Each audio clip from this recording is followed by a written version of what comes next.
Hello बच्चों, मेरे YouTube channel पर आपका बहुत बहुत स्वागत है। आज ये मेरी पहली वीडियो है। इसमें मैं आपको कक्षा 6 का विज्ञान पाठ्य पुस्तक का पहला पाठ भोजन के बारे में पढ़ाने जा रहा हूँ। चलिए शुरू करते हैं। हम जानते हैं बच्चों कि भोजन है सो हमें विभिन्न प्रकार के स्रोतों से प्राप्त होता है। जैसे हम लोग को कुछ भोज्य पदार्थ पौधों से भी प्राप्त होता है, कुछ जंतुओं से भी प्राप्त होता है। जैसे गाय से हमें दूध प्राप्त होती है, पेड़ पौधों से फल एवं सब्जियां प्राप्त होती है। बच्चों, ऐसे जंतु जो केवल पौधे एवं उसके उत्पाद जैसे उसका फल को भोजन के रूप में खाते हैं उसे हम लोग शाकाहारी कहते हैं। जैसे गाय, जेबरा, हाथी, जिराफ, ये सब जैसे कि आप फोटो में देख सकते हैं। ये सब जो जंतु हैं ये सारे शाकाहारी है। ये सिर्फ पौधे एवं उसके उत्पाद ही को खाते हैं। ये सब दूसरा चीज कुछ नहीं खाते हैं। बच्चों, और कुछ जंतु ऐसे होते हैं जो केवल दूसरे जंतुओं को ही भोजन के रूप में खाते हैं, अन्यथा वो कुछ नहीं खाते हैं। मांस मछली जैसे इसे हम लोग मांसाहारी कहते हैं। जैसे शेर, बाघ, मगरमच्छ, चीता इत्यादि। जैसे कि आप लोग फोटो में देख सकते हैं, ये सारे जो जंतु हैं ना, ये सारे के सारे मांसाहारी है। ये दूसरे के मांस ही खाते हैं, अन्यथा कुछ नहीं। बच्चों, और कुछ ऐसे भी जंतु होते हैं जो दोनों चीज खाते हैं, शाकाहारी का भी चीज खाएगा, मांसाहारी का भी चीज खाएगा। इसको हम लोग कहते हैं सर्वाहारी। सर्वाहारी जैसे लोमड़ी, कुत्ता, बिल्ली, कौवा, जैसे कि आप लोग फोटो में देख सकते हैं।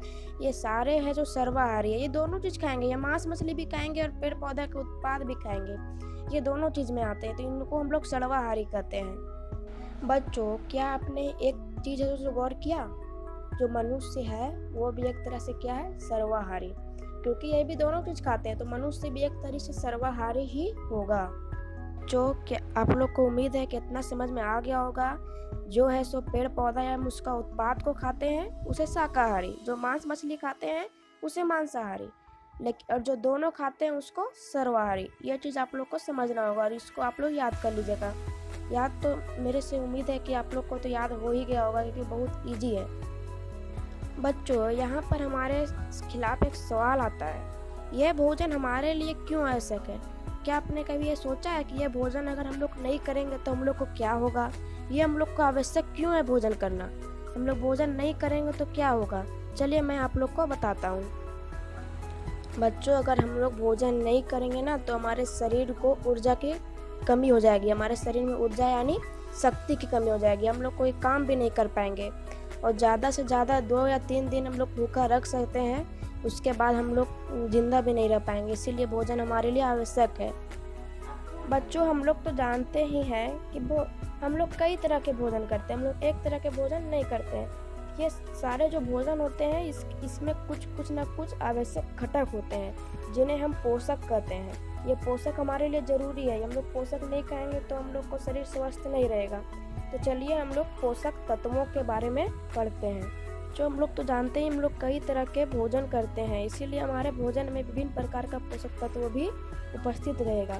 तो हमारे भोजन में पाए जाने वाले कुछ मुख्य पोषक तत्व हैं जो मैं आपको बताता हूँ। जैसे कार्बोहाइड्रेट, प्रोटीन, वसा, विटामिन तथा खनिज लवण। ये जो 5 है ना, ये है हमारे भोजन के मुख्य पोषक तत्व। इसके बारे में मैं आपको अगली वीडियो में पढ़ाऊँगा। बच्चों, मुझे उम्मीद है कि आप लोग को यह वीडियो अच्छी लगी होगी और इसके आगे मैं अगली वीडियो में पढ़ाऊँगा। इसके लिए आप लोग इंतज़ार करें। तब तक के लिए बाय बाय।